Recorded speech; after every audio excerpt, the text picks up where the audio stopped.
আসসালামু আলাইকুম ফ্রেন্ডস, ইনশাল্লাহ সবাই ভালো আছো।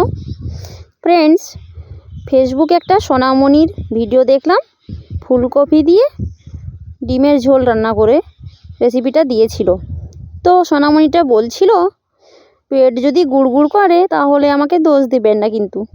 তো আমিও তোমাদেরকে বলে দিচ্ছি, পেট যদি গুড়গুড় করে আমাকেও দোষ দিও না। তো আজ আমি তোমাদের সামনে ডিমের ঝোল রেসিপি নিয়ে এলাম। অলরেডি আমার একটা ডিমের ঝোল দেওয়া আছে, কিন্তু আজকে আমি যে ডিমের ঝোল রেসিপিটা নিয়ে এলাম সেটা হচ্ছে ফুলকপি আলুর সাথে ডিমের ঝোল। ইনশাল্লাহ সবাইকে ভালো লাগবে। তো ফ্রেন্ড, শুরু করা যাক। তোমরা তো এতক্ষণ দেখতে পেলে কিভাবে কড়াইটা বসিয়ে তেলটাকে ফুটিয়ে ফুলকপি ডিমগুলোকে ভেজে নিলাম একটু পরিমাণ হলুদ আর লবণ দিয়ে। এখন ডিমটা তো লাল টুকটুকে করে ভেজে নিয়েছি, এখন ওই তেলে ফুলকপি এবং আলুগুলোকে ছেড়ে দিলাম।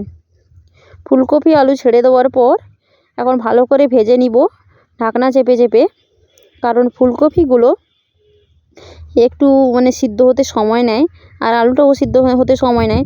তো ঢাকনাটা চেপে একটু কম আঁচে রেখে দিলে বেশ সুন্দর করে সিদ্ধও হয়ে যাবে ভিতরের দিকে, এদিকে ভাজাও হালি যে একটা গন্ধ থাকে ওই গন্ধটাও চলে যাবে। আমার ফ্রেন্ডসদের মনে হয়তো একটা প্রশ্ন জাগা শুরু হয়ে গেল যে কেন পেট গুড়গুড়ের কথা বললাম। আসলে ফুলকপিটা হচ্ছে একটা গ্যাস জাতীয় সবজি, খেলে প্রচুর গ্যাস হয়।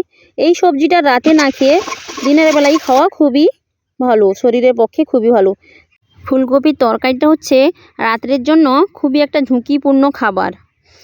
এই জন্য দুপুরের দিকেই বা সকালের দিকে ফুলকপির তরকারি খাওয়া উচিত। আর যাদের শরীরে থাইরয়েডের প্রবলেম আছে তারা তো এই ফুলকপিটাকে অ্যাভয়েড করে চলবেন।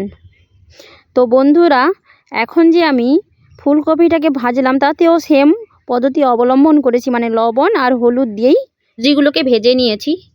এই কড়াইতেই রান্নাটা বসিয়ে দিব। তেল ফুটিয়ে নিয়েছি, এখন পেঁয়াজ কুচি ছেড়ে দিলাম। এবার একটু লবণ দিয়ে দিলাম যাতে পেঁয়াজটা গলে যেতে পারে, আর একটু চিনি ছিটিয়ে দিলাম। চিনিটা দিয়ে দিলে তরকারির কালারটা মশলা করার সময় খুব সুন্দর আসে। তাই এখন পেঁয়াজটা লাল করে ভাজার পরে আদা রসুন বাটাও দিয়ে দিলাম। আদা রসুন বাটাটাকে ভালো করে ফুটিয়ে লাল করে ভেজে নিব, তার গ্যাসটাও কমে যাবে। এই সময় হলুদ গুঁড়ো লঙ্কা গুঁড়ো দিয়ে দিলাম। হলুদ গুঁড়ো লঙ্কা গুঁড়ো দিয়ে ভালো করে মশলাটাকে কষিয়ে নিব। একটু একটু পানি দিব মশলাটা যাতে পুড়ে না যায়। এবার মশলাটা ভালো করে কষিয়ে লাল করে নিব একদম। এবার দিয়ে দিলাম ভেজে রাখা আলুগুলোকে দিয়ে দিলাম। ভেজে রাখা আলুগুলোকে দিয়ে ভালো করে একটু কষিয়ে নিচ্ছি। এবার ছেড়ে দিচ্ছি জিরে গুঁড়ো ও ধনিয়া গুঁড়ো। এবার মশলাটাকে ভালো করে আলুর সঙ্গে কষিয়ে নিলাম। এবার একটু পানি ছেড়ে দিলাম। আর লবণটা আমি কম পরিমাণ দিয়েছিলাম, তাই আর একটু লবণ দিয়ে দিলাম। এবার লবণ দিয়ে ভালো করে কষিয়ে নেওয়ার পরে এবার ভেজে রাখা ফুলকপিগুলোও ছেড়ে দিলাম। ফুলকপি ছেড়ে দেওয়ার পরে গ্যাসের ফ্লেমটা একটু মাঝামাঝি রেখে একটু একটু করে পানি অ্যাড করে একটু সময় দিয়ে 5 মিনিট ধরে কষাবো, যাতে ফুলকপির ভিতরে মশলাটা ভালোভাবে প্রবেশ করতে পারে। এবার আমার ফুলকপিটা ভালোভাবে কষানো হয়ে গেছে। এবার আমি ভেজে রাখা ডিমগুলোকেও ছেড়ে দিয়ে একটু কষিয়ে নিলাম। তারপরে পানি ছেড়ে দিলাম।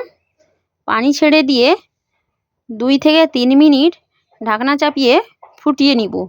যদিও ফুলকপির ভিতরে কোথাও যদি কাঁচা হয়ে থাকে তো এই ফুটানোতেই সবজিটা পুরো সিদ্ধ হয়ে যাবে।